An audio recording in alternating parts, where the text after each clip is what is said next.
Something else is people keep talking about how this is so expensive, it's exploding the deficit. Again, the Congressional Budget Office looked at it, and from 2012 to 2021, this saves $210 billion from the federal deficit. A lot of that coming from investing in preventative medicine up front, getting people in for their checkups, instead of getting people in at the emergency room later on.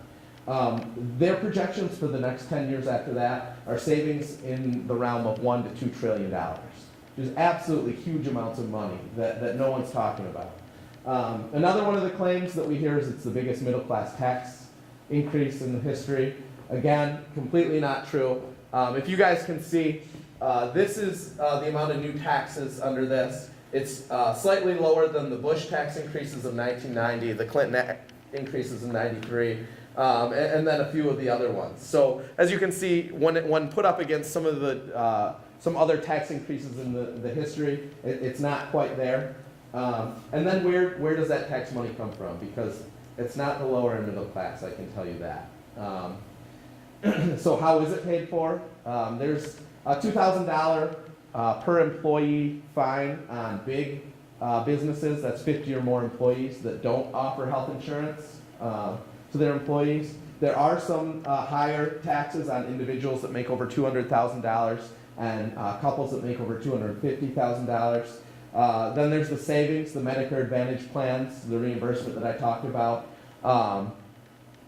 And so then some of the other taxes, the Medicare payroll taxes increased. Well, it's not cut off at a certain income.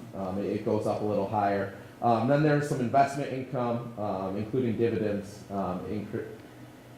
interest, and capital gains will be taxed a little bit. There's some fees on medical suppliers, pharmaceutical companies, things like that.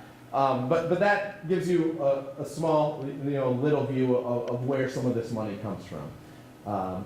Like I said, something to keep in mind is that this is cheaper than the plan that we were on and the path that we were on before. So definitely keep that in mind. So the challenges that we have in Michigan, we'll let Washington worry about them for the most part, but things we can do with our legislature here in Michigan, the expansion of Medicaid, like I said, we've seen our first bill come out that says we're against it. We think the governor will probably be on the right side of this when it's all said and done. The Senate fiscal analysis that was done about this Medicaid expansion said it will save Michigan $200 million per year for the first 3 years. One of our goals is to have that $200 million stay in the healthcare industry. Whether that means upping Medicaid reimbursement rates for doctors to try to get more doctors in the field, or whether that means looking at adult dental, something like that, something we can include into our essential health benefit package that would be going up above where the federal government says we have to go.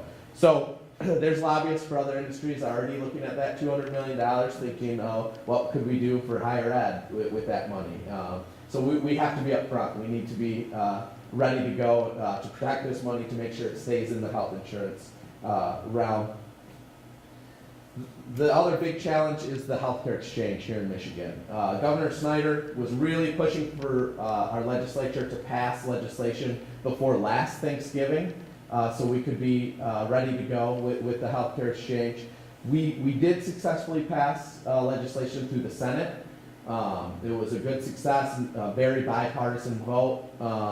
It went over to the House, and the House Health Policy Committee decided to sit on it. They said, there's no hurry. What do we need to do this for? They had a couple of hearings last fall, and then in the spring they said, we're going to wait for the Supreme Court ruling. We'll have plenty of time. There's no reason to rush this.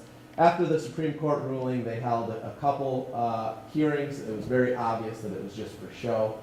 They have no desire to move forward with this. Speaker Bolger has been pretty adamant that he doesn't think that we need to go through this because in November we'll have a new president and then he'll repeal the law, which again is a very big lie. No president has the power to repeal an entire law like this unless he has 60 votes in the Senate, which that's not going to happen with every real view on this election season. So this law is here. It's going to be here. We need to move forward. The governor now has said that he is looking forward to a partnership model with the federal government, because if the state of Michigan doesn't have its own exchange set, the federal government will come in and set up an exchange for us.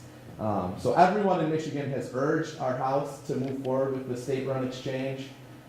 They've just decided to listen to very few people that probably back their reelection and help fund them and to stand in the way of this. So I'm not sure exactly what a partnership model will look like. We're trying to be there at the table, making sure that they keep consumers in mind all the way through this process, because it's very important that this healthcare exchange works.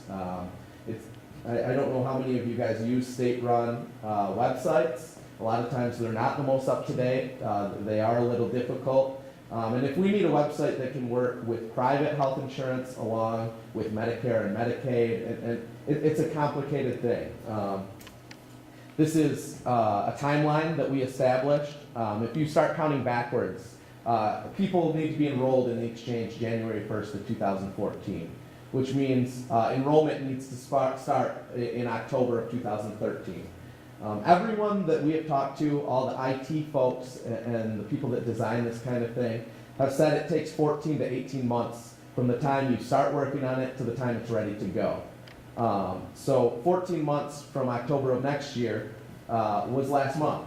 So we're out of time to have a state-run exchange. The deadline for the feds is November 16th of this year for us to have legislation passed, for us to show them that we're well on our way. We're out of time. We're not there. We've given up on a state healthcare exchange. Who knows what they might try to do after the election, try to throw something together at the last minute. We don't think the feds would accept that as a probable exchange. So with the governor moving forward, we would expect some sort of an executive order, the same way New York did it, as they had very similar problems with, I believe it was their Senate standing in the way, so they went forward with an executive order. So we think that's what the governor's looking at right now. We did meet with some of his people 2 weeks ago to explain to them why this was the right way to go. So we think that we'll be more at the table with this planning, but when you bring in feds, everything gets a little more complicated. So it would have been much nicer to do this here at home, but that's not our option.